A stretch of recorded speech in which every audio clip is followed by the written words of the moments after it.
de eventos que pasan, ¿no? Eventos que tenemos los arquitectos y que nos enfrentamos por la misma naturaleza multidisciplinaria, si se quiere decir así, de nuestra profesión. En el ejercicio de la profesión, y una de esas ramitas es la docencia. Ya tengo más o menos unos 14 años de docente, pues universidades, ¿no? En algunas universidades que me han permitido recoger algunas cuestiones que eran interesantes para los alumnos y que aún siendo arquitectos me llamaban para consultar algunas cuestiones, ¿no? En algunas universidades se podían enseñar cursos de, digamos, de declarador de fábricas, sobre todo saneamiento físico de predios, físico legal de predios, ¿no? Entonces, en ese paralelo a la universidad también ejercía, pues, las labores de consultor, ¿no? A nivel de verificador común, ¿no? Imagino que muchos de ustedes también están ligados a ese tipo de actividades profesionales. Entonces, para mí ha sido interesante, ¿no? Interesante poder recopilar todas esas, digamos, esas experiencias, ¿no? Ahí le comentaba a un amigo que tengo una pequeña bitácora donde apuntaba por año, ¿no? Lo que sucedía en el escritorio, ¿no? El escritorio de cualquier tipo de arquitecto. Como ustedes comprenderán, los arquitectos tratamos de tener una agenda o tratamos de apuntar las cuestiones cuando vamos a presentarnos un proyecto al municipio o un proyecto a alguna institución y recogemos observaciones, una serie de esquelas, pues, observaciones que siempre van a ver, ¿no? Van a ver si hay algunos peros, ¿no? Pero también en ese devenir, en esa actuación, he ido recorriendo varias instituciones donde había que defenderse, lamentablemente, ¿no? Y como me comentaba un colega, me dice, nosotros padecemos a veces más jurisconsultos, licenciados en Derecho, ¿no? Porque andamos con una serie de leyes, decretos supremos, decretos legislativos, una serie de normativas que pueden tener algún sesgo técnico, pero la mayoría de esas normativas o leyes o decretos supremos, ¿no? Legislativos, ordenanzas, tienen pues ese sesgo técnico y legal a la vez, ¿no? Entonces comenzaba a recoger varias experiencias y he ido apuntándolas durante mucho tiempo. Y en este periodo, de alguna manera, ¿no? De muchos de mis alumnos que están metidos en este caso, en estos casos de declaratoria de fábrica, por ejemplo, ¿no? Ahora hay otras cuestiones que también he podido descubrir dentro de esa bitácora, apuntes sobre, por ejemplo, independización, apuntes sobre acumulación de lotes, subdivisión de lotes, y también algunas cuestiones interesantes que cuando comencé a revisar el tema, me encontré con algunos aspectos generales, ¿no? Algunos aspectos generales que están relacionados con cosas que los arquitectos a veces no le damos mucha importancia, pero que también son importantes, creo, o son fundamentales entenderlo de un principio, ¿no? Voy a proyectar, aquí les he preparado una especie de ayuda a memoria, ¿no? Un pequeño speech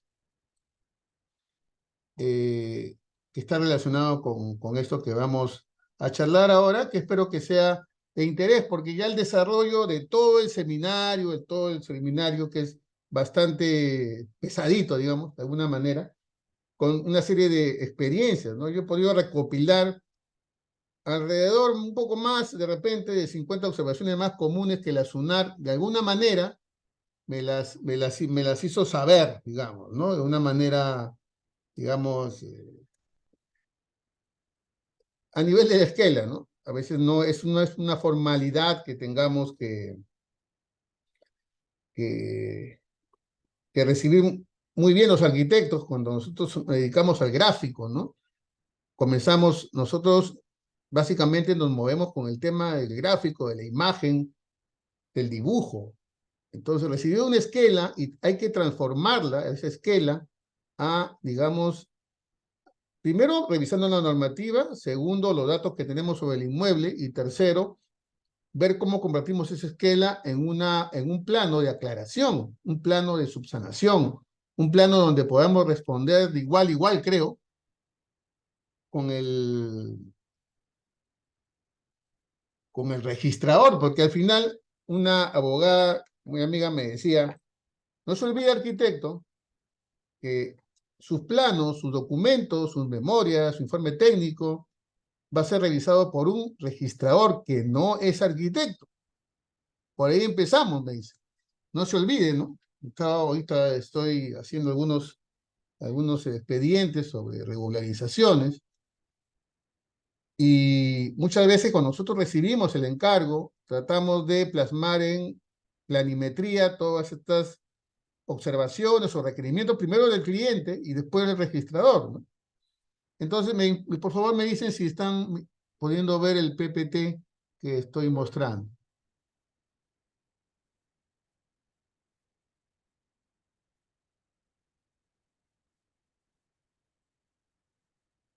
¿Se puede ver el PPT?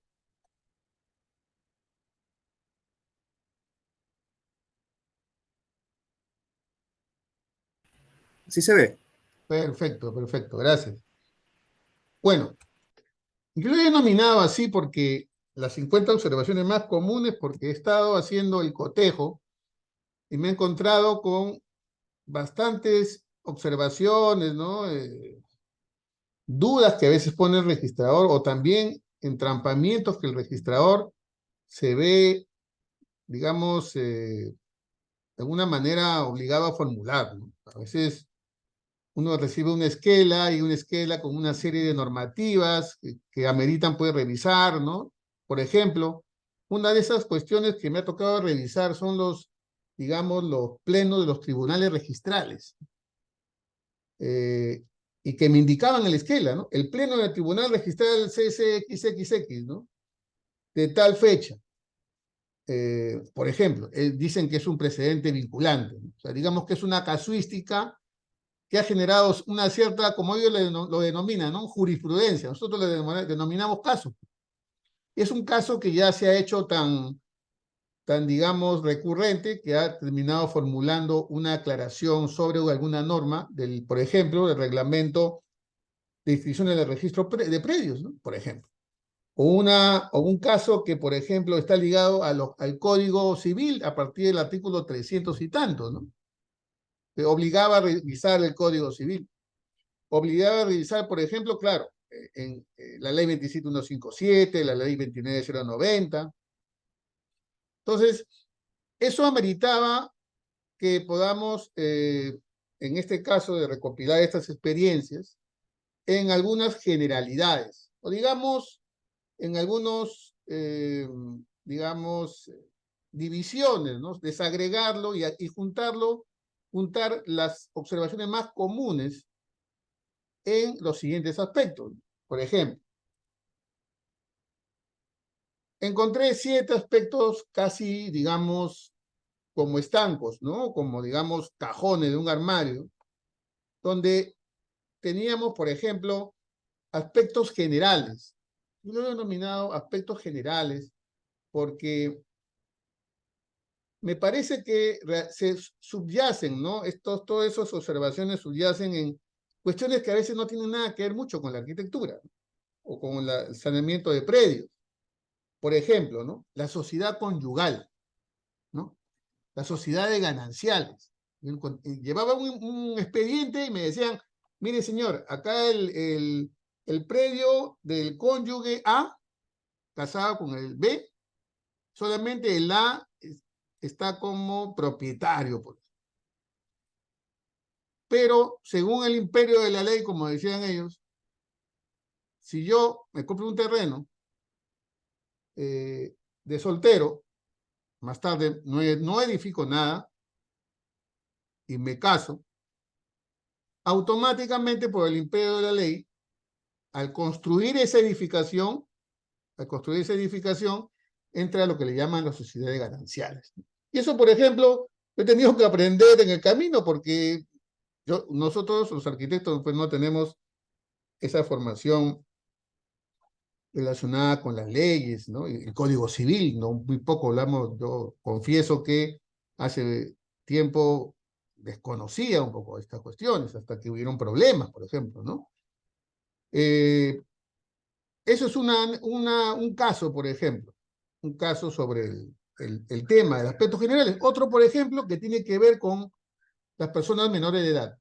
Llegaban a mi oficina unos esposos que querían poner a nombre de su hijo, querían poner el, los terrenos, lo que habían edificado, ¿no? Por ejemplo. Ahí tendría que revisar yo una serie de artículos, resoluciones del tribunal registral, por ejemplo, porque necesitaba tener una base normativa. Y eso, por ejemplo, lo podemos ver en el Código Civil, a partir del artículo 300 hasta el 320 y tanto, si mal no recuerdo, ¿no? Eso en aspectos generales, desde, por ejemplo, el tema del DNI, la vigencia del DNI, las cuestiones de la partida de matrimonio, o las cuestiones en el caso de un divorcio, por ejemplo, ¿no? Llegaban a mí y alguien quería inscribirlo sin la presencia del otro cónyuge y estaban separados, pero existía pues dentro de las sociedades gananciales, habían hecho pues algunas modificaciones, ¿no? Se tendría que valorizar y todo eso. Entonces, eso yo lo he denominado aspectos generales para tratarlos caso por caso, indicando, ahora lo voy a explicar un poco voy a explicar la metodología, voy explicando el caso preciso, cuáles fueron los antecedentes de alguna manera de los datos que he podido conseguir en base a lo que me dieron los propietarios, y por otro lado, la normativa que pude revisar. He tenido que revisar normativa de leyes, además de la normativa técnica que estamos acostumbrados los arquitectos. Después, consideré que hay otro acápite que puede denominarse el tema de los aspectos técnicos. Por ejemplo, ¿no? Cuando la diferencia de área, o un alero que vuela sobre la vereda, o una flagrante, digamos, ocupación del retiro, ¿no? O, por ejemplo, cuando yo quisiera trasladar de la partida, digamos, de la declaratoria de fábrica que puedo inscribir, uno de esos, generalmente cuando uno hace una declaratoria de fábrica, expone en la memoria descriptiva, en la constatación de fábrica, como se dice, todas las cualidades y virtudes que tiene, pues, la estructura, el objeto arquitectónico, ¿no? La materialidad, por ejemplo, la distribución, ¿no? El valor, de alguna manera, estético que podría tener también se puede, pero han habido casos donde me han pedido que en algún departamento se podría trasladar, ¿no?, esa declaratoria de fábrica de todo el multifamiliar solamente al departamento para que en esa partida ya desagregada, independiente, puedan figurar las cualidades y bondades que tenía el departamento y no hablar de una fábrica total del multifamiliar, ¿no? Por ejemplo, han habido algunos procedimientos sobre eso, que el Tribunal Registral también ha incidido al respecto, ¿no? Entonces, esos aspectos técnicos, de alguna manera, he tenido que revisarlos, ¿no? Porque, por ejemplo, ¿no?, cuando se inscribía una fábrica en un terreno que había sido producto de una acumulación, o en otro sentido contrario, ¿no?, un terreno que había sido subdividido, pero a veces esas circunstancias se dan de manera muy informal, ¿no? Ese es un aspecto técnico eh, importante que me llevó a revisar pues una serie de artículos, y la ley 29090, ¿no?, el reglamento de la ley, y sobre todo el reglamento de inscripciones del registro de predios. Ahí me doy cuenta de una cuestión interesante, que además de revisar el reglamento de inscripción de predios, además de revisar el reglamento de la 29090 y la misma 29090, con sus ampliaciones y modificaciones, que ahora lo vamos a mencionar, hay una cuestión interesante. Si ustedes entran a la página de la SUNARP, pueden entrar a un link con una ventanilla, una ventana que tiene que ver con todos los, digamos, las resoluciones o los plenos del tribunal registral, ¿no?, las actas. De alguna manera ahí se ha producido jurisprudencia en el aspecto técnico legal para una declaratoria de fábrica. Ahí he podido constatar que Han habido casos muy comunes a lo que yo estaba tratando de regularizar. Entonces, como se dice, ¿no? Quiero irme a digamos, digamos, es el tip que me va a ayudar para poder atender a este cliente, ¿no? Entonces, eso me pareció interesante revisarlo y también exponerlo en este seminario que pretendo hacer la próxima semana. Todas esas resoluciones que he podido revisar y descubrir que efectivamente puede ser un caso muy común. O por ejemplo, ¿no? En el caso cuando hay un plano, hay una memoria descriptiva que discrepa. Y a veces digamos, los registradores,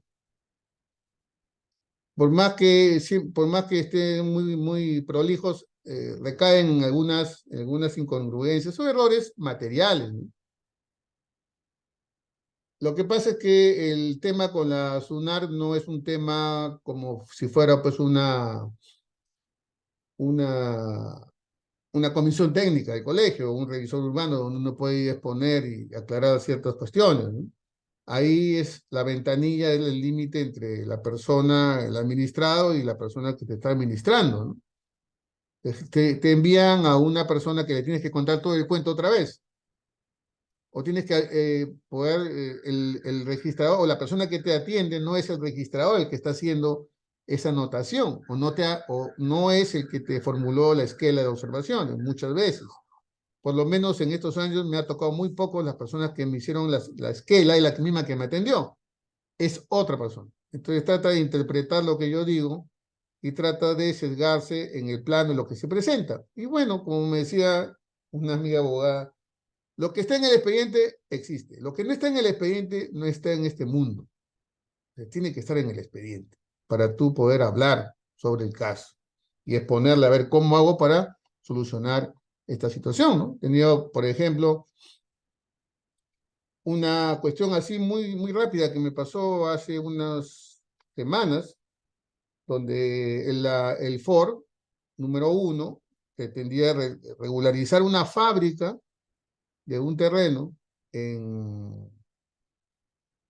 por Lurín, ¿no? En una playa que tiene el límite con la línea de alta marea, 50 metros y toda la cuestión.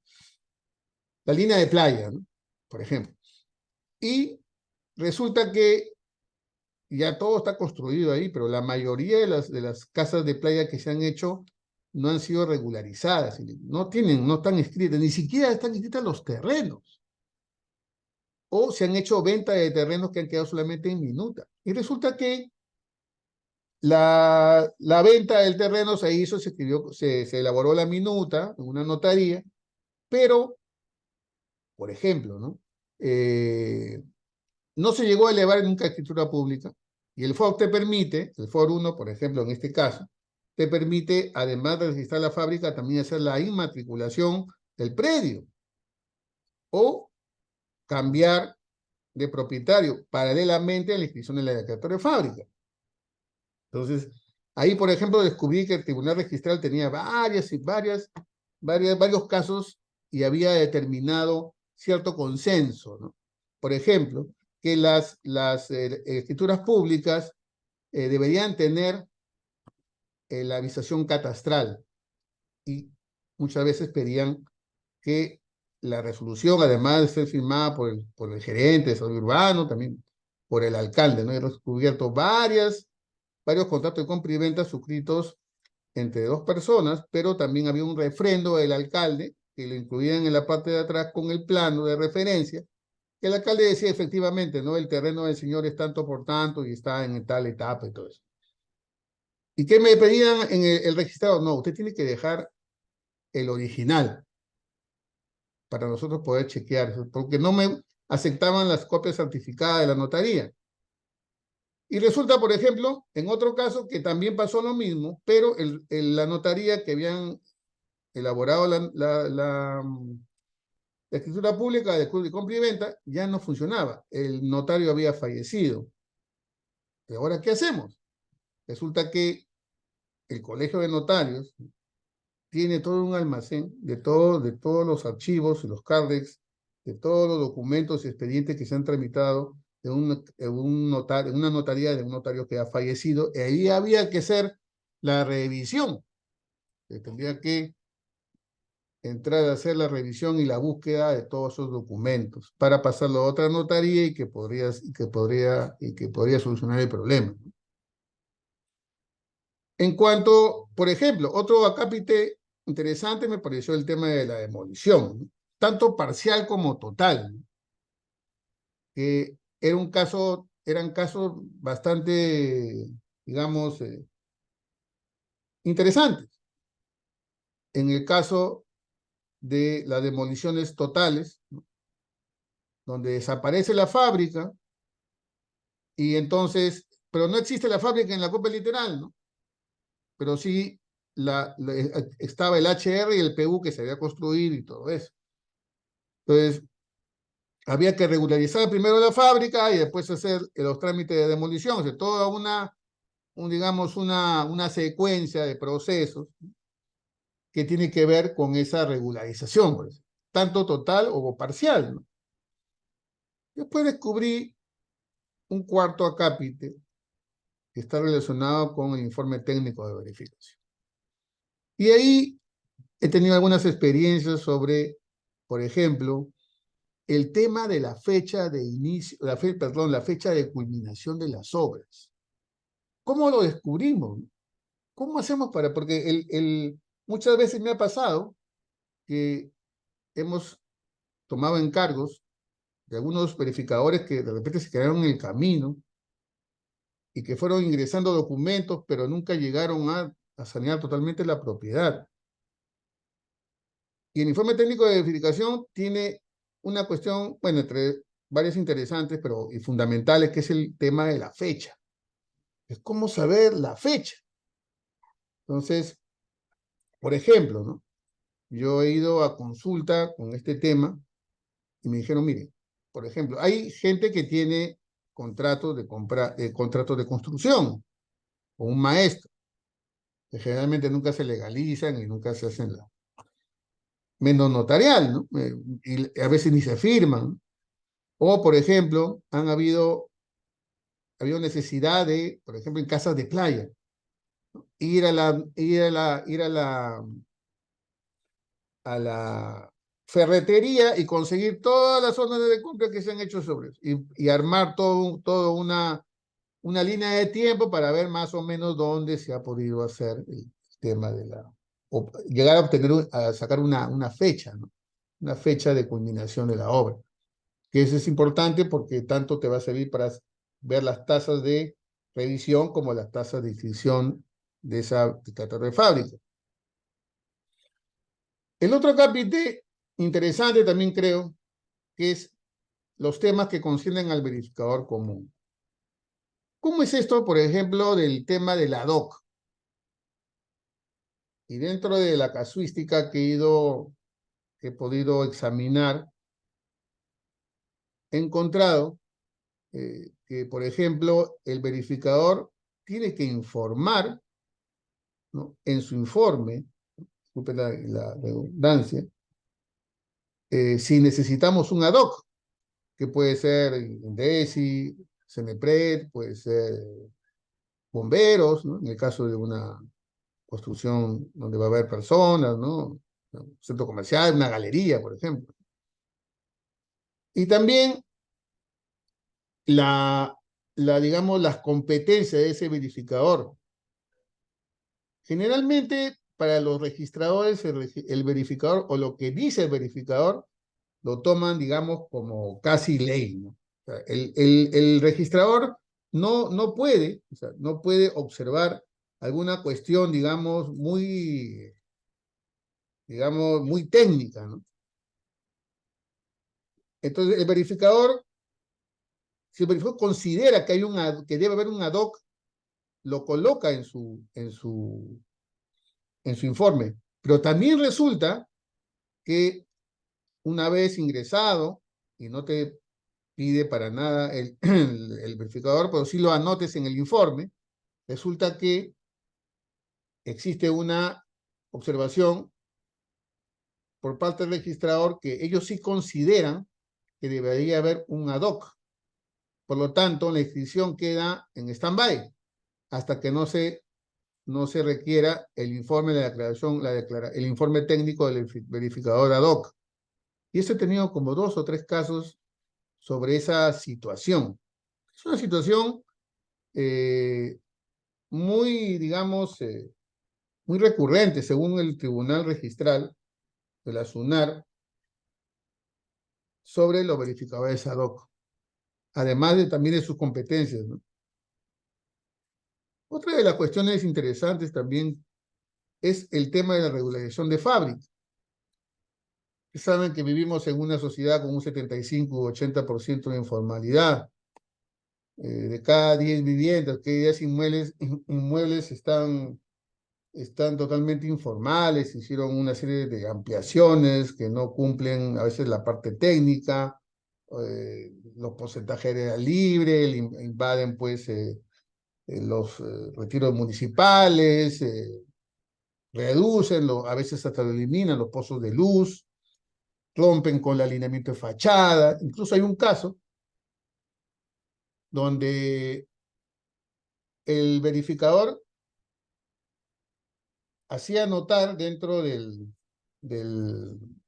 esta urbanización que el predio que estaba en una esquina, es un predio que estaba en una esquina en San Miguel, si mal no recuerdo, tenía, según el dueño, tenía un área más o menos aproximadamente de 345 metros cuadrados, con 15 de fachada y 25 de fondo, pero él estaba en una esquina. Y el dueño, el propietario, decía, miren, en la habilitación que me han hecho, de la tercera etapa de Maranga, el plano de desarrollo urbano, cuando solicitamos, porque ya veíamos que el propietario reclamaba 6 metros de un espacio que él consideraba que era suyo, y en el plano de desarrollo urbano no figuraba esa área, no figuraba esa área como espacio público. Y efectivamente, esa área no es que se le dejó de consignar al dueño o se le dejó de adjudicar al dueño, no es que el dueño se olvidó de hacer la rectificación de áreas y linderos y perímetros, ¿no? Sino que esa área que era 6 metros por 25, que estaba en el frontis más largo, estaba en una esquina el lote, se constituía en un jardín de aislamiento, que ni el registrador sabía lo que era un jardín de aislamiento, y tampoco el plano de desarrollo urbano lo especificaba. ¿Y por qué? Porque ya había sido, digamos, de alguna manera aceptado por todos los demás lotes que estaban ahí en esa línea, ¿no? En ese perfil, ¿no? En ese perfil urbano. Lo habían ocupado, pero sin techarlo. Y eso es un jardín de aislamiento. Y el jardín de aislamiento, a nivel urbano, tiene una finalidad. Cuando se deja el jardín de aislamiento, después viene la vereda, después viene la berma y después la calzada, ¿no? Es porque esa vía en algún momento dejará de ser local para convertirse en arterial. Por eso que dejamos un jardín de aislamiento. Ese jardín de aislamiento, la mayoría de municipios, imagínense si eso sucede en Maranga, San Miguel, como que sucederá, pues yo he visto casos en Caraballo, en Comas, en Independencia, en Lurín, ¿no? Que lo han ocupado, han hecho intentado hacer la regularización de esa área pensando que a mí me han quitado esa parte, ¿no? Decían en la urbanización o en la habilitación urbana que se hizo, muchas veces son informales, no me han considerado esa área y no se dan cuenta que están dentro de ese componente de la estructura urbana que es la sección de vía con un área, con una franja, un jardín de aislamiento, que es propiedad pública. Es un espacio público, que muchas veces las municipalidades lo desdeñan, lo dejan ahí, tiran basura, y la gente que alquila eso lo utilizan para vender sus cosas, porque extienden su negocio en esa parte, y por ejemplo, no hay un cuidado por parte del municipio para aclarar esa cuestión, ¿no? Eso, por ejemplo, y la declaratoria de fábrica, incluso habíamos, el dueño había extendido su edificación hacia el jardín de aislamiento, había puesto una cochera y todo eso. Es uno de los casos interesantes que pretendo revisar, ¿no? Y también otra es la ampliación de la declaratoria de fábrica, que tiene que ver con, por ejemplo, lo que estamos viendo la mayoría de las veces, sobre todo en zonas periurbanas, ¿no? Este problema y este último tiene que ver mucho con la ley 31313 y su reglamento, uno de los reglamentos que ahora es bastante puesto dentro de la mesa de debate, ¿no? Incluso tengo un artículo que debe salir mañana, si no me equivoco, en Construcción y Vivienda sobre la zonificación excluyente. Y tiene que ver con esto porque permite mayor densidad edificatoria en zonas consolidadas o, digamos, en vías de consolidación, en distritos en vías de consolidación. Ustedes se habrán informado, por ejemplo, que San Isidro, San Borja, Miraflores están prohibiendo el tema de los proyectos de alta densidad, ¿no? Estamos hablando de 20, 30 pisos que este reglamento sí permite, porque llama a cualquier densidad residencial puede venir a llamarse un proyecto de vivienda de interés social, cuando hay un problema conceptual, ¿no? No quiero entrar más al respecto porque sí les voy a pasar el link del artículo, pero hay un concepto equivocado sobre vivienda, porque vivienda es social. La vivienda es una construcción social. O sea, ¿para quién hacemos la vivienda? Para los marcianos, ¿no es así? Hacemos vivienda para las personas. Entonces, si la vivienda es una construcción social y un símbolo, tiene una significación para el urbanita, para el ciudadano. Es su espacio de vida, es su espacio de reunión, es su espacio de guarida, es su espacio de protección, es su espacio para trabajar, por ejemplo. Entonces, llamar vivienda de interés social es redundante, es un poco hasta tautológico, ¿no? Es decir, que la vivienda tiene que ser social, no queda otra. Ahora, si es vivienda económica, vivienda popular, ¿no? Ya, pues queremos meter como un forcé ese concepto en las nuevas edificaciones y poder densificar, ¿no? Y eso es lo que está haciendo encareciendo el costo, ¿no? El costo del terreno. Eso es lo que se llama en economía urbana renta diferencial. Una renta diferencial, una renta monopólica, una renta que va a encarecer el suelo urbano y va de alguna manera a excluir a las personas que no podrán pagar, digamos, ese costo de ese departamento, de ese inmueble que se va a ofertar. Bueno, entonces encontré que dentro de estas experiencias habían muchas propuestas o muchos clientes que necesitaban ampliar su declaratoria de fábrica, incluso ampliarla pensando en el futuro y dejando reserva de aire. La declaratoria de fábrica, en varias oportunidades, los clientes me han pedido que haga la reserva en esa declaratoria de fábrica y se haga la reserva de los aires. Entonces, ahí, por ejemplo, tenemos que hacer una revisión de los términos que arroja el certificado de parámetros sumétricos clasificatorios en cuanto al porcentaje de área libre. Y también revisar, ¿no? Yo siempre aconsejo cuando dicto estos cursos y cuando examino un poco la normativa, esa normativa nace de un plan de desarrollo urbano. Toda normativa que ustedes recogen como certificado de parámetros o certificado de zonificación y vías, emerge del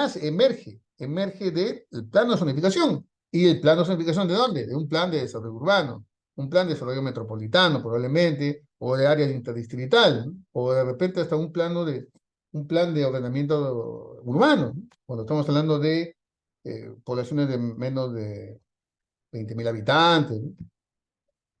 Entonces, todas esas ampliaciones de declaratoria de fábrica, en esa casuística hemos encontrado, por ejemplo, ¿no? El tema de las declaratorias de fábrica que encontramos que era una ampliación de fábrica que se hizo con la 27157, y que según la 25157 no podía permitirse otra. Pero había una aclaración del Tribunal Registral y también de la Ley Orgánica de Municipalidades que si se ha hecho una ampliación del declaratorio de fábrica, se ha regularizado con la 27157, podría caber, si es que no se malora la estética, como dicen, ¿no? O, digamos, no se incumplen los parámetros, podría haber una segunda regularización bajo la 30494 o alguna ampliación que pueda dar ya a nivel de ordenanza el municipio, ¿no? Si es que se quiere hacer a nivel de, digamos, en el orden o sea, hacer el trámite ante el municipio y no ante la SUNAR. Entonces, he encontrado 7 cajones de un gran armario que podría llamarse observaciones más comunes relacionadas con la declaratoria de fábrica, que tiene que ver desde los aspectos generales, técnicos, donde implica al verificador, nos han hecho demoliciones, informe técnico de verificación. Por ejemplo, ¿no? Una situación interesante es que cuando uno levanta cargas, lo levanta siempre con el informe técnico de verificación. O sea, si después de haber encontrado cargas y se sentaron con carga la declaratoria de fábrica, yo podría levantar solamente con el informe técnico, pero claro, adosando mi plano de replanteo. Y eso también es bueno conocerlo. Cuando uno le vienen con el encargo de desarrollar una ampliación de fábrica y le explica al cliente, ojo, esto va a entrar con carga. Si levantamos las cargas, si es que es factible, ¿no? Porque la mayoría no quiere hacer la demolición ni adecuarlo, pero se puede ir levantando, incluso se puede ir levantando esas cargas que no son tan, digamos, digamos, que no requieren demolición, por ejemplo, ¿no? O una demolición muy grande, ¿no? Por ejemplo, un alero que ha pasado. O, por ejemplo, el tema de los anchos de los pozos de luz que se pueden de alguna manera, digamos, modificar para que pueda entrar dentro de la normativa. O de repente la normativa cambió y permiten, ¿no? Y permiten, digamos, ciertas licencias, ¿no? En cuanto a los márgenes de tolerancia, por ejemplo, ¿no? Que también es potestad del registrador, ¿no? Entonces, hasta acá tenemos, digamos, 7 estadios. Voy a tratar de exponerle más o menos lo que tengo preparado para ustedes, ¿no? Vamos a entrar en esta... Y para después dejar unos minutos para hacer algunas preguntas, ¿no? En cuanto a la normatividad aplicable, ustedes ya la deben conocer. Aquí he hecho un poco el repaso de lo que quiero eh, mostrar dentro de lo que yo considero que es la normativa más importante. Y resulta que acá tenemos la 27157 que todavía sigue teniendo vigencia, sobre todo el título 1 y el título 3. El título 2 ha sido básicamente borrado, ¿no? Y después la 29090 con todas sus modificaciones, ¿no? Desde hasta el 2000, hasta la 30494 que extiende el plazo hasta el 26 de septiembre de 2017. Después de eso, vamos a hacerlo todo vía municipal.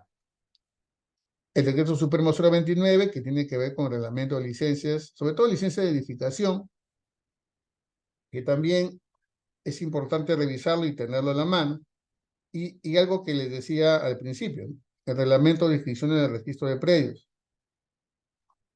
Este es el reglamento, el último, la resolución 097-2013 SUNAR, que es, digamos, por lo menos la que está vigente, yo he revisado hace unos meses, ¿no? Y el Código Civil. El Código Civil sí es importante que lo podamos revisar, sobre todo a partir del artículo 300, como les manifesté hace un momento.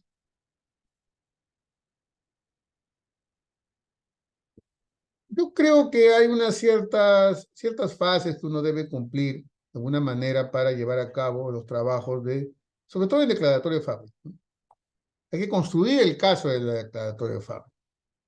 Por ejemplo, yo les contaba el tema de la casa de playa de Lurín.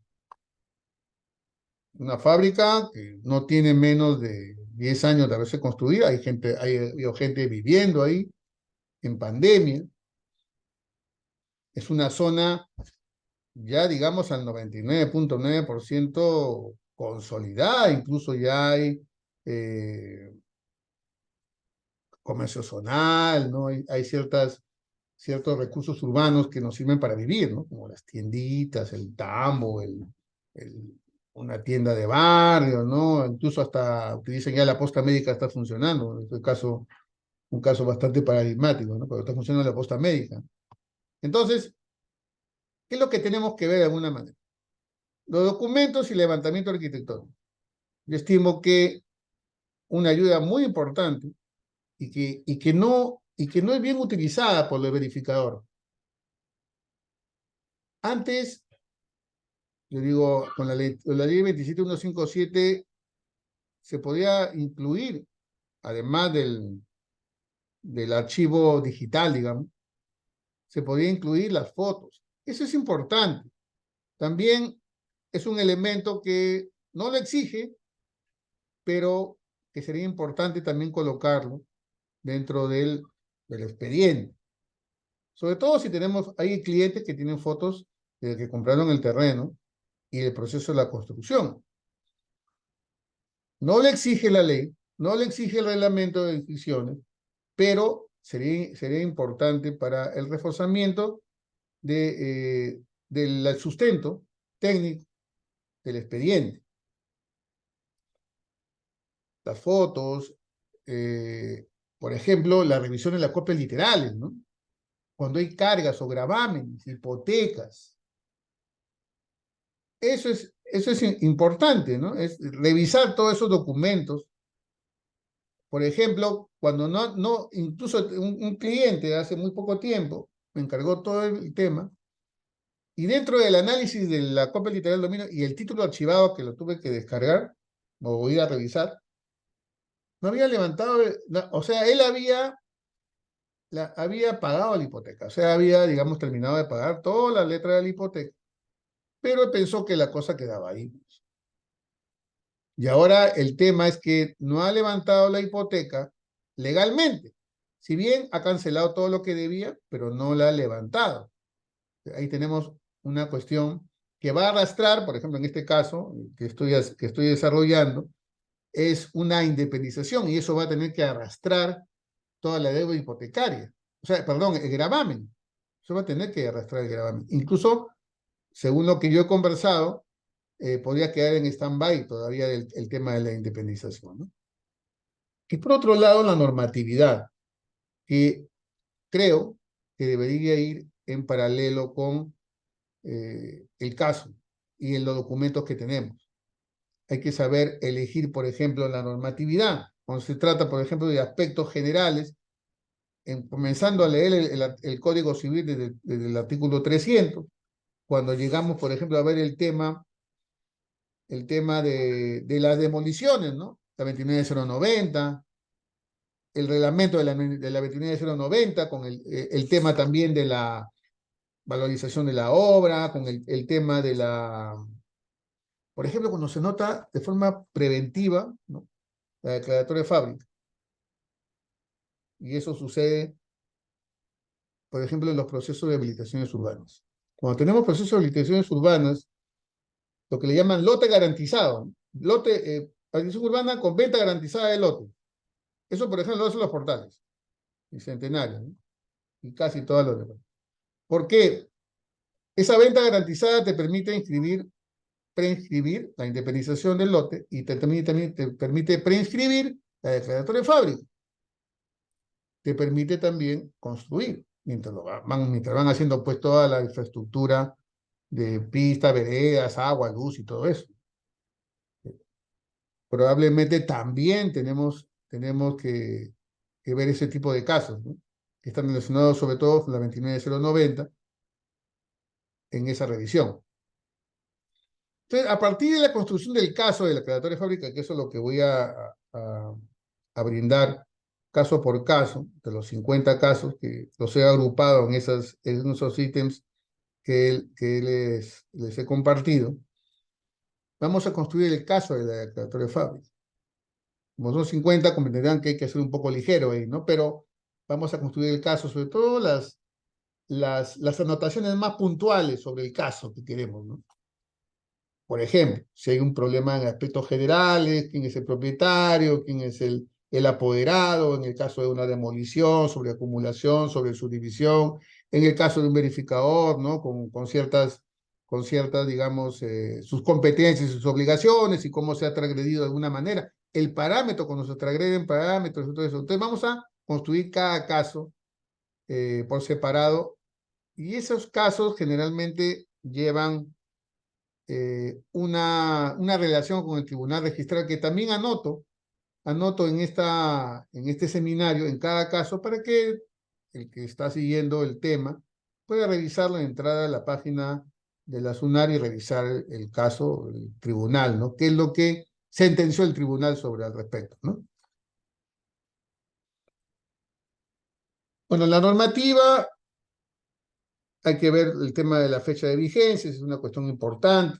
A veces nos anticipamos al cliente. Sí, sí, podemos hacerlo cuando podría ser vía municipal o podría ser vía SUNARP. Y hay que revisar todos los documentos, las constancias de posesión. Por ejemplo, cuando entra COFOPRI. COFOPRI, por ejemplo, ¿qué pasa cuando COFOPRI te da tu certificado de posesión? Y resulta que todavía no había ningún bien, o se estaba construyendo, habían 2 o 3 paredes. Por ejemplo, Villa María del Triunfo, Tablada del Lurín, segunda zona. Un inmueble bastante grande, creo que de 500 metros y tanto. Le dio su acta de posesión porque era una persona que habían invadido, ¿no? Después de tiempo ya le ha puesto alguna vereda. ¿Sí? Y la persona me dice, mire, arquitecto, ¿qué hago? Mire, yo ya tengo mi casita, 4 cuartos, los he techado y quiero hacer mi declaratoria de fábrica porque de repente puedo pedir un préstamo, mi vivienda, perdón, el banco de materiales, no sé qué cosa. O en el banco. Tengo que llamar a COFOPRI para hacer la declaratoria de fábrica.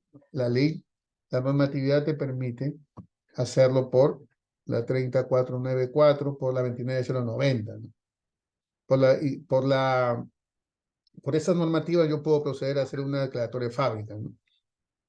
El reglamento, ya sabemos todo lo que sobre todo es vivienda, ¿no? Cuando es vivienda y tenemos que revisarlo, el TUO, el Reglamento General de Registros Públicos también, el texto único ordenado, el reglamento de adquisición de predios y todo lo que hemos revisado, la 29090 y la 27157 y sus modificaciones, y las resoluciones unales del Pleno del Tribunal Registral. Esos son, digamos, de alguna manera la normativa casi, digamos, necesaria, ¿no? Además del reglamento, ¿no? Nacional de Edificaciones. Los documentos también. En cada caso que yo voy a mostrar en el seminario, voy a hablar sobre todo de la importancia de estos documentos que han motivado a observaciones.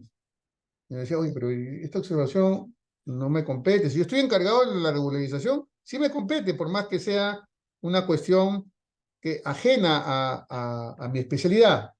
Pero me parece que es una cuestión, digamos, ético y moral decirle pues al propietario, mira, esto no es mi asunto técnico, pero sí tenemos que poner el ojo ahí, ¿no? La fecha de los documentos, la tipología de los documentos, el certificado de parámetros magnéticos identificatorios. Por ejemplo, eso es todo un tema, ¿no? Los parámetros, como les comentaba hace un momento, salen del plan de desarrollo urbano, salen del plan de zonificación, que debe tener el mismo reglamento, porque todo plan de desarrollo urbano tiene un plan de zonificación, y ese plan de zonificación tiene un reglamento normativo, donde tienen alturas, porcentaje de libre, usos compatibles, si hay jardín de aislamiento, si hay bermas o qué tipo de calzada y todo, y si es habitación urbana nueva, tiene todas unas consideraciones. Y si tiene que ver con inmuebles de entorno monumental, con mayor razón. Ahí también vamos a conversar sobre algunos casos. Los documentos de facturas de materiales, por ejemplo, para ver, o los contratos de construcción, que algunos clientes digamos, me han facilitado para poder determinar una fecha, y en la habilitación, el HR y el PU, que te da el municipio. Eso también tiene información importante que analizar para, por ejemplo, ver el tema de las fechas, ver el tema de la combinación en la obra, ver el tema del estado de la obra, ¿no? Y algunas otras cosas más. El levantamiento arquitectónico, como vemos, y usted ya lo debe saber de repente mejor que yo, de verificación de medidas. Por ejemplo, ¿no? En un caso, llegan 3 arquitectos verificadores y cada uno hace, del mismo lote, determina 3 medidas. Entonces me llama el cliente y yo voy a ver esta cuestión. Y dice, mire, he tenido esta cuestión y yo no he podido determinar cuál me está diciendo la verdad. Le digo, acá lo que necesitamos, si el arquitecto A dijo 260, el arquitecto B dijo 261, el otro dijo 259 metros cuadrados de área. Yo lo que aconsejo es ver el tema del certificado catastral. Pero acá tenemos una serie también de problemas. Los catastros no están actualizados, sobre todo en las áreas periurbanas. Muchas áreas, muchos distritos que están en las áreas periurbanas no tienen catastro actualizado. Imagínense, Ancón tiene un catastro del año 1960. Imagínense hacer un saneamiento físico legal de algún predio, o Santa Rosa, ¿no? No sé si ustedes han ido hay una zona que está muy cerca de la playa, me he perdido la memoria, se me ha ido el nombre, Profam, ¿no? Profam, y ahí hay Ocofopi, porque Ocofopi hace saneamiento a nivel masivo, pues, ¿no? Y les comentaba esto que les mencioné sobre la declaratoria de fábrica, ¿no? No hay un catastro, a ver, Ocofopi se hace los catastros, pero muchos de esos levantamientos tienen un problema de justaposición de áreas. Hay que verificar, y la mayoría de los clientes no son un poco reticentes de contratar un topógrafo y todo eso, pero hay que cerciorarse de los, digamos, de los valores, de linderos, ángulos, medidas. Primero, por una cuestión de responsabilidad del trabajo. Y segundo, porque a partir de eso nosotros vamos a hacer, porque lo que te pide, lamentablemente, lo que te piden para la búsqueda catastral es que tú le lleves las coordenadas UTM. Entonces no las puede sacar un arquitecto, salvo que lleve frustración total y sepa manejar. Hay que contratar a un especialista para poder hacer, ya, yo te llevo esto, cotéjalo con lo que tú tienes. Eso es lo que te dice el registro público. Lamentable, lamentable que eso no debería ser, porque deberíamos tener un catastro, ¿no? Pero hay un sistema nacional de catastro que no se encuentra actualizado, y eso también vamos a hablar en unos casos. Acá quiero hablar de un caso concreto que podrían despertar cierta casuística. Dentro de esta casuística podemos encontrar unas subcasuísticas, digamos, ¿no? Entonces, es una experiencia sobre un predio que se encuentra en el Cercado de Lima, menos mal que no es un predio con entorno monumental, porque ahí sí la cosa se complica, y tiene algunas particularidades. El predio está dentro de un área totalmente consolidada, ¿no? Acá les voy a mostrar la foto, pero antes les voy a decir que tiene un área de terreno de 157. Tiene, digamos, es un proyecto, como ven acá, ¿no? Esto es lo que yo encontré. Esto es lo que yo encontré. En principio, cuando llegué y tomé la foto, la primera foto del inmueble, vi esto. El dueño no tenía, su padre había fallecido, y no tenía su padre y su madre había fallecido, por ejemplo. Eso también hay que certificarlo. Si te dicen que ha fallecido, bien, pero yo necesito tener la certeza. Y a veces dicen, no, pero ¿cómo le voy a pedir el certificado de defunción? No, todas esas cosas hay que, si hay sucesión intestada, por ejemplo. Muy importante. ¿Quién va a firmar los documentos? O hay, por ejemplo, hijos que le han comprado, o que hijos que se quedaron con la madre y lo repartieron en acciones y derechos, y algún hijo le dijo, mire mamá, véndeme un porcentaje de tus acciones. Y hay hijos que le han comprado al papá o la mamá superstitero, o sea, superviviente, una parte de la casa en acciones y derechos.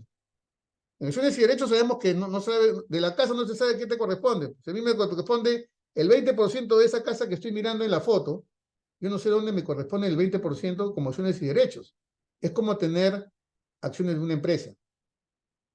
Tú no sabes qué parte de la empresa te toca. Pero cuando tienes utilidades, te dan el 20%.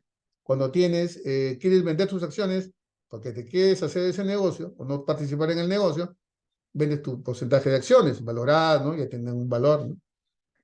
Entonces, este caso, entre otros casos que vamos a examinar, tiene esta particularidad, ¿no? Está viviendo los dos hijos y el hijo de abajo tiene el primer piso, el segundo hijo tiene el segundo piso, pero el segundo piso, el hijo tiene una hija que quiere dar. Imagínense, ¿no? El arquitecto y el verificador a veces se comienza a enterar cosas de la vida de los clientes y que son necesarias, porque eso te ayuda a comprender, primero, cuánto le vas a cobrar por el asunto. Segundo, qué posibilidades de no llegar con éxito al tratamiento, porque imagínense, pues si fueron dos o tres supervivientes, ¿cómo hacen para ponerse de acuerdo? Eh, Puedo contar muchas anécdotas sobre las notarías y el enfrentamiento entre familias, ¿no? Esos casos que se han dado en notarías. Pero, por ejemplo, ven esa escalera que está en el frontis, esa escalera sirve para los aires. Entonces, además de la creatura de fábrica, ellos quieren independizar los aires. Pero los aires no han sido materia de disposición en acciones y derechos. O sea, que hay que hacer primero que el inmueble, acá les voy a mostrar el plano original, acá hay algunas fotos del inmueble. Como ven, tiene pues ciertos acabados, todo, incluso quedan todavía restos de haber sido construido, probablemente, no sé, a esto también hay que revisarlo. Este es el plano original. Entonces yo coloco acá, en el plano distribución arquitectónica, fábrica existente en SUNAR, primer piso. Esto es lo único que existe en SUNAR, primer piso.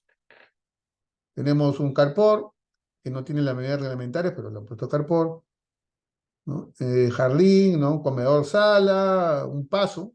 Eso también es importante. Cuando uno hace la declaratura de fábrica, para evitar observaciones, es escribir exactamente, describirlo en la memoria exactamente con los ambientes que existen. Se dice paso a paso. Si pones pasadizo, te va a decir, no, ahí se pasadizo, ahí se paso, señor. ¿Por qué puesto pasadizo? Dormitorio 3, poner closet. Señor, acá se olvidaron de los closets, no pusieron en la memoria descriptiva los closets. Dormitorio 3, closet. El baño. Algunos dicen baño, medio baño, 3/4 de baño he encontrado yo, ¿no?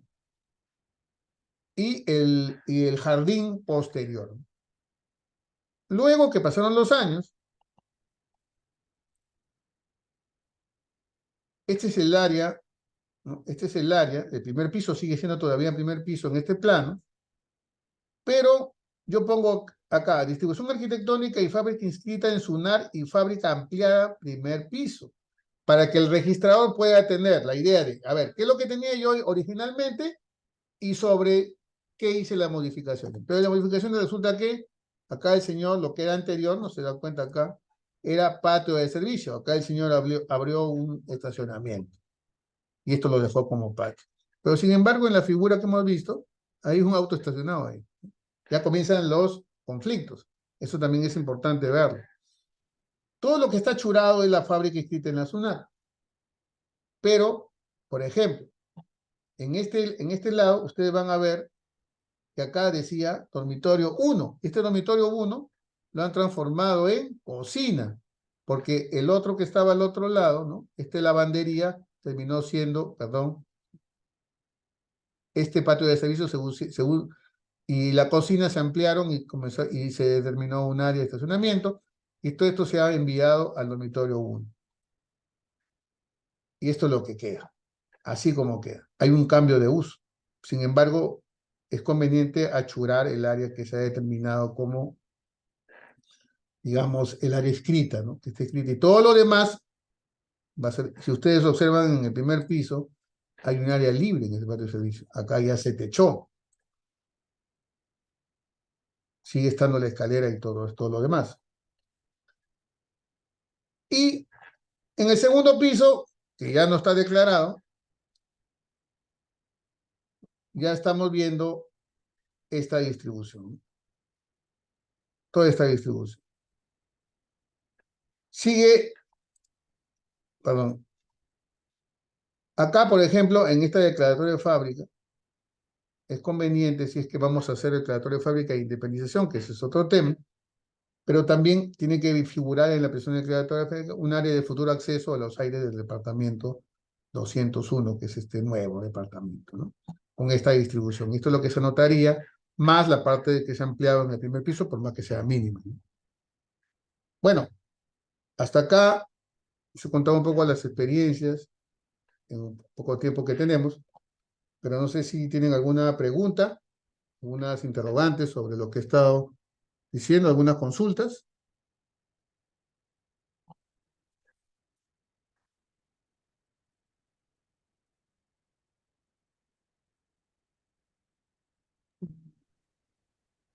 Arquitecto, buenas noches. ¿Cómo está, Jocelyn? ¿Cómo le va?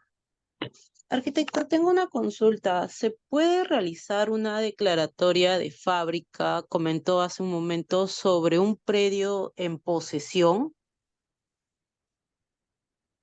O sea, este predio no tiene título de propiedad, ¿no? Sino es un predio que ya tiene más de 30 años en posesión y este ya ha tenido dos desalojos durante su proceso. Tengo entendido que en estos casos no se puede hacer vía notarial, ¿no? Por lo que ya ha tenido una interrupción su vivencia. Bueno, Entonces, claro, si ha quería... habido interrupción, sí. Por ejemplo, ¿no? Yo les ponía el caso de Tablada del Urín, ¿no? Esta señora invadió, después de tiempo vino Cofopri, le ha dado su certificado de posesión, y la señora no se ha movido para nada del predio. Incluso la señora ha ido cediendo área para sus hijos. Y después ya vino Cofopri, ¿no? Y le vio, pues, ¿no? El estado que se encontraba, vieron el tema del certificado de posesión, le dio su certificado de posesión, pero después llama a un especialista de arquitecto que entonces, por ejemplo, en ese caso, y había una posesión continua y no se ha salido del predio, nada, sigue siendo el mismo posicionario, entonces Ujú. se puede hacer la declaratoria de fábrica, pero si hay una interrupción y hay problemas legales, ya eso se está viendo ya a nivel Poder Judicial, ¿no? Claro. O sea, ya tendría que ser netamente por la vía judicial. Exacto.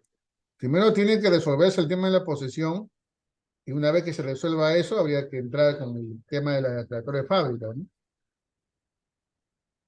Comprendo. Gracias. ¿De qué?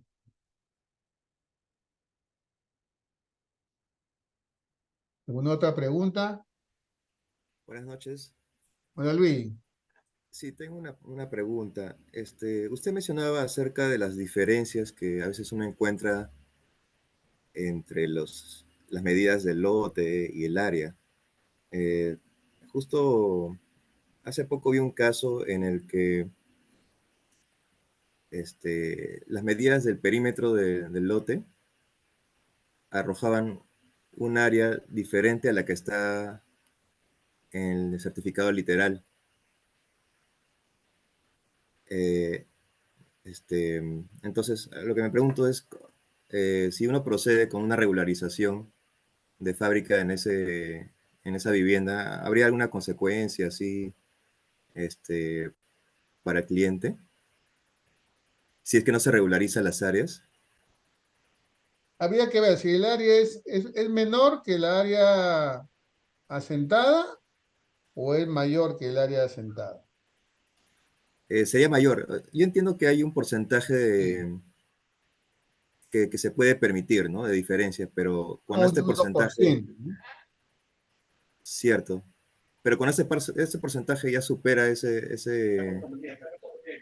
ese número, entonces habría que regularizar simplemente las áreas o los linderos. Bueno, ahí habrían tres casos, ¿no? Tres cuestiones que podrían darse. Primero, que te sientes a conversar con el propietario, la persona del otro lado, y si pueden darse el caso de que hay muchas veces pasa eso, ¿no? Que compras un lote y te olvidas pues del lote, ¿no? Y aparece dentro de 10 años ya todo está urbanizado y resulta que tu vecino te quitó, te quitó un poco más, ¿no? Entonces, lo que te queda es llegar a una conciliación. Mira, yo tengo esto, tú me has quitado esta franja, vamos a valorizarlo, ¿no? Y digamos, vamos a entendernos en números, si tú me vas a pagar tanto, mira, no hay problema. Si ya no hay posibilidades de conversar y llegar a un acuerdo, entonces habrá que verlo por el tema judicial.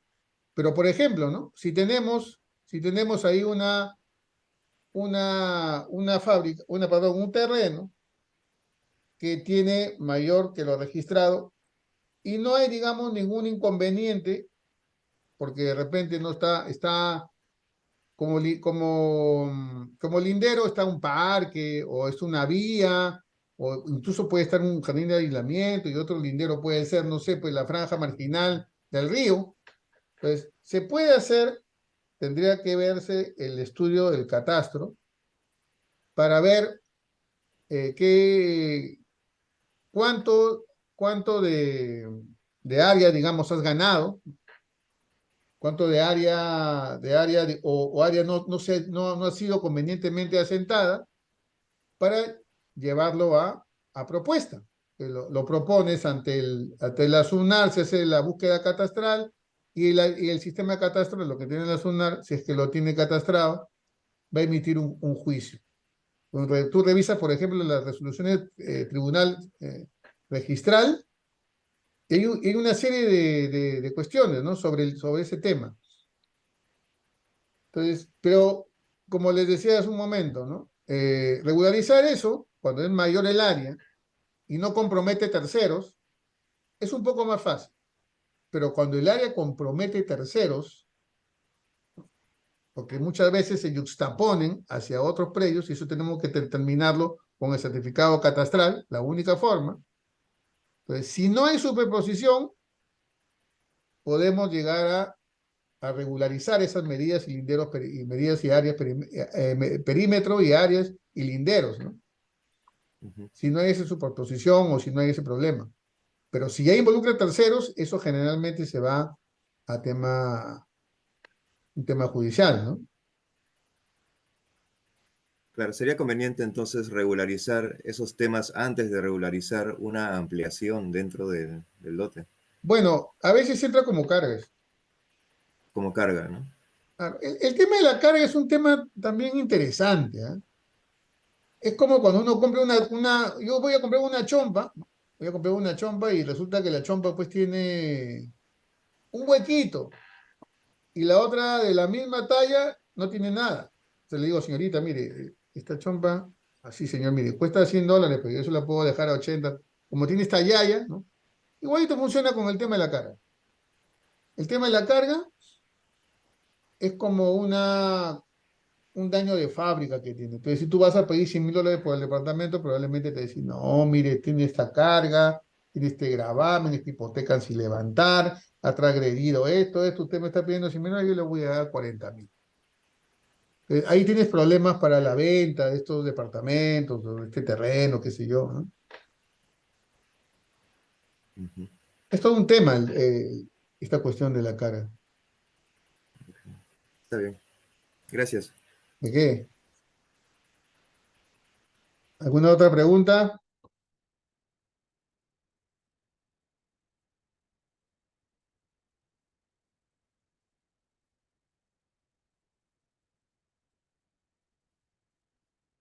Bueno, miren, el seminario que voy a dictar la próxima semana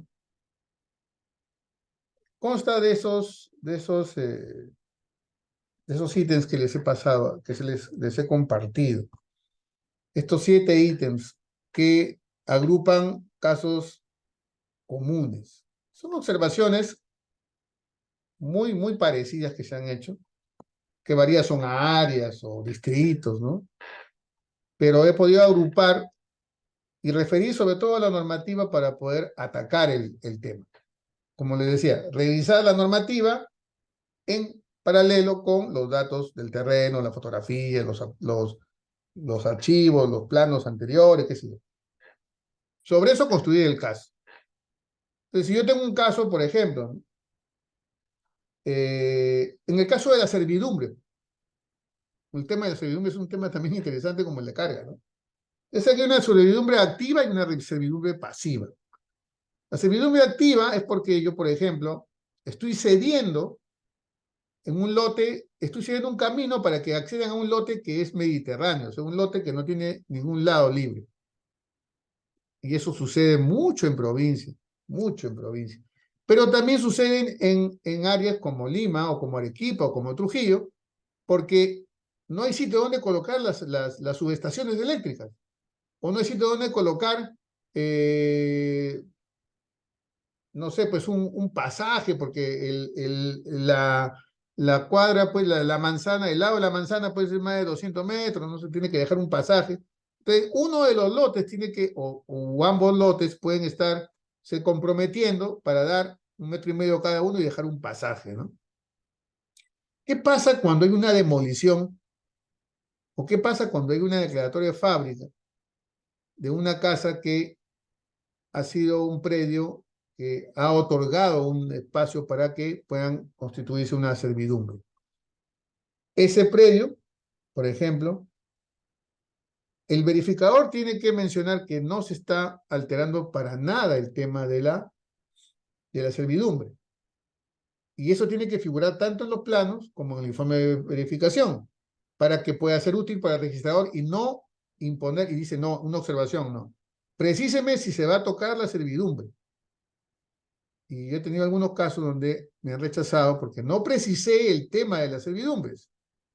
Hay una servidumbre que uno tiene, incluso esa servidumbre tiene su partida. Esa servidumbre viene de otra partida, de un lote matriz donde se hizo la habilitación urbana, y viene de esa servidumbre de otra partida. O sea, hay que precisar la partida y cuáles son las áreas, linderos y medidas perimétricas de la servidumbre para a la hora de armar mi plano y mi expediente poder llegar a buen puerto con el trámite, ¿no? Y eso es varias cosas más, vamos a revisarlas el día del seminario. Bueno, si no hay alguna otra pregunta,